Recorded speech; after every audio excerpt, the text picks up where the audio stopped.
تبلیغی جماعت اتنی کامیاب کیوں ہے، اتنی کامیاب، حالانکہ ایک پیسہ بھی نہیں ملتا، کھانا چائے نسوار پان گٹکا سب اپنے خرچے پہ. جب آپ ایک سال جنگلوں میں پیدل لگا کے آؤ گے تو کوئی ایئرپورٹ پہ پھول لے کے کھڑا ہوا نہیں ہوتا ہے بھائی. نہ دفتر میں کوئی انکریمنٹ لگ جاتا ہے، نہ گورنمنٹ کی طرف سے کہ ماشاءاللہ چونکہ ان کے کوئی سرٹیفکیٹ بھی نہیں ملتا. آپ بتاؤ میں سال لگا کر آئے ہوں، وہ اگلا کیا ثبوت ہے؟ کہ ثبوت تو کچھ بھی نہیں ہے. مدنی مسجد فون بھی کرو گے شاید وہ بھی کہہ لیں ہم تو جانتے ہیں اس بندے کو ہے کون. کچھ بھی نہیں مل رہا ہوتا، پھر بھی اتنی کامیاب کیوں ہے؟ پھیلتا ہے جو کام پھیل رہا ہے. وجہ کیا ہے کہ جب یہ دعوت دینے کے لیے جاتے ہیں تو اپنے آپ کو چھوٹا بنا کے، یہ نہیں کہ ہم تیرے کو سکھانے آئے ہیں، تجھے کچھ پتا ہے نہیں بھائی، ہم سیکھنے آئے ہیں، آؤ مسجد میں بیٹھ کے مذاکرہ ہوگا، ہم بھی سیکھیں گے آپ بھی سیکھیں گے، ہم نے تو خود کلمہ پڑھا ہے تو ہم سیکھنے والے. تو یہ جو سیکھتے اور بھائی اور عزت اور کوئی یار کیا کیا باتیں آتی ہیں دماغ میں کھوپڑی میں. ابھی میں ایک واقعہ سنایا نا، جس نے مجھے سنایا تو بس میں آنکھوں سے ضبط نہیں کر پا رہا تھا. حضرت مولانا طاری جمیل صاحب کا واقعہ ہے. ایک شخص آیا مجھ سے ملنے کے لیے، خواجہ سرا ہے. میں تو پہلی دفعہ زندگی میں کوئی خواجہ سرا مجھ سے ملا. میں سمجھا کہ پراپر آدمی، اتنی بڑی اس کی داڑھی اور رنگ ماشاءاللہ بڑی مردانہ وجہ. لیکن جب بات چیت کا انداز ہوتا ہے تھوڑا سا، وہ ایٹیٹیوڈ سے اندازہ ہو گیا کہ یہ مکمل مرد نہیں ہے. تو اس نے مجھے خود بتا دیا میں خواجہ سرا ہوں. میں نے کہا بھائی ہم سے ملنے کے لیے کیسے آیا آپ، اتنی بڑی داڑھی آپ کی. اس نے اپنا جو واقعہ سنایا نا، میں 3 دفعہ وہ واقعہ سناتے ہوئے رویا ہوں. اور جب وہ سنا رہا تھا اس وقت میرے آنکھوں سے آنسو نکل رہے تھے. اس نے یہ ابھی بھی میرا بیان سنتا ہے وہ. اس نے واقعہ سنایا کہ میں جب پیدا ہوا تھا نا تو میں خواجہ سرا تھا. گھر میں ایسا بچہ پیدا ہو جائے والدین کی طرف سے عزت نہیں ملتی. جب 10-12 سال کا ہوا تو نہ بھائی مجھے عزت دے رہا ہے اور نہ میرا والد مجھے عزت دے رہا ہے. میں بھائی کے ساتھ کہتا ہوں مجھے باہر لے کے جاؤ تو وہ کہتے ہیں لوگ میرا مذاق اڑائیں گے تمہیں دیکھ کے. ظاہر ہے اس کی حرکتیں تھوڑی زنانہ لڑکیوں والی حرکتیں ہوتی ہیں. اور والد بھی کہیں محفلوں میں نہیں لے کے جا رہے، ایک مذاق اڑایا جاتا ہے. کہنے ایک دفعہ میں کہیں گزر رہا تھا تو یہ جو ہوتے ہیں نا خواجہ سراؤں کی پوری ایک جماعت تھی، انہوں نے مجھے پہچان لیا، دیکھا اتنا اچھا. اس وقت نہ اس کی داڑھی اور یعنی اس میں خواتین والی ہی علامتیں تھیں زیادہ. تو انہوں نے مجھے کہہ رہے اتنی عزت دی، کھانا کھلایا اور اپنے گرو کے پاس لے کر گئے. اور گرو نے کہا کہ تم ہمارے ایجنٹ بن جاؤ، ہم تمہیں پھر ڈانس ماس کروائیں گے، آدھے تمہارے آدھے ہمارے، جو بھی اس کا سیٹ. کہہ رہے مجھے پہلی دفعہ کہیں عزت ملی. تو لیکن میرے ابا کو پتہ چل گیا تو ابا نے لا کے طبیعت سے کوٹ دیا، ٹھیک ہے نا، کہ دوبارہ ان میں نہیں بیٹھنا. ٹھیک ہے ہم نے توبہ کر لی بھائی، یہ برے لوگ ہیں، ڈانس ماس اچھی چیز نہیں ہے، ٹھیک ہے. تو اب کیا ہوا، کہتے ہیں کہ پھر جو ہے نا کچھ دنوں میں کہیں کسی سے جھگڑا میرا ہوا کسی بات پہ، تو اس نے انتقام لینے کے لیے شکایت لگا دی ابا کو کہ یہ دوبارہ ان کے پاس گیا. حالانکہ وہ جھوٹی شکایت تھی. اب ابا کو لگا کہ یہ صحیح کہہ رہا ہے جس نے شکایت لگائی ہے، کیونکہ شبہ تو تھا نا ابا کو دوبارہ جائے گا. ابا نے پھر مارا.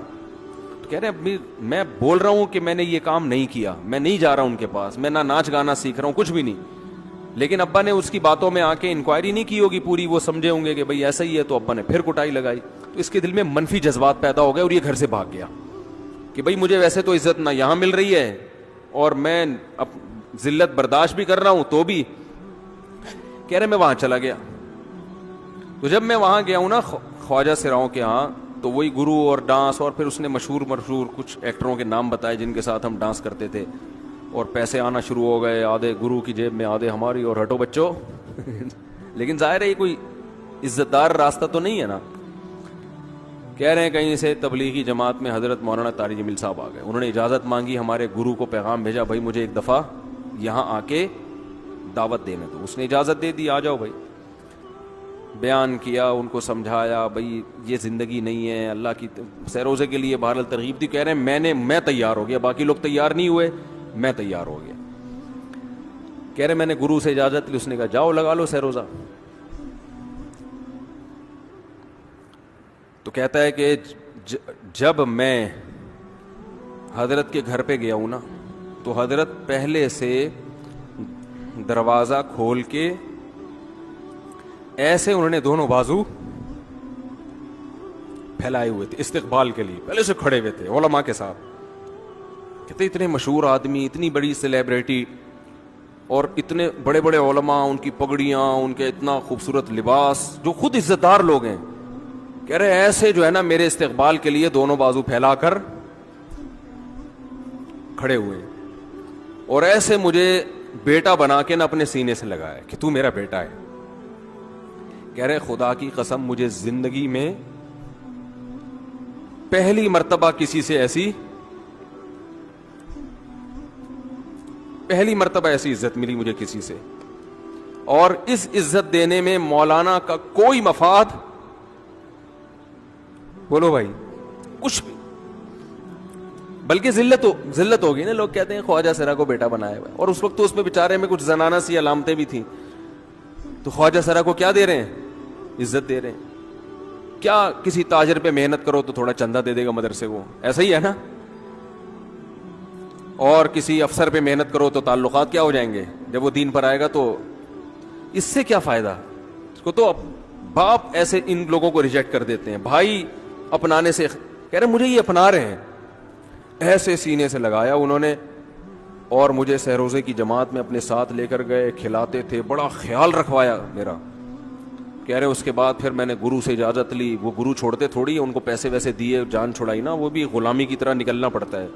پیسے دیے پتہ نہیں کتنے لاکھ یا کتنے ہزار روپے, وہاں سے پھر نکل کے 4 مہینے اس میں بھی خیال کیا. تو پھر تبلیغ کے بزرگوں سے ملا, پھر انہوں نے پورا مجھے بتایا کہ بھائی تم یہ علاج کرو تاکہ تمہارے اندر یہ زنانہ علامتیں ختم ہو. تو وہ علاج کر رہا تھا ماشاءاللہ, انجیکشن لگے, انجیکشن میں ڈاکٹروں کی بھی مدد کروائی.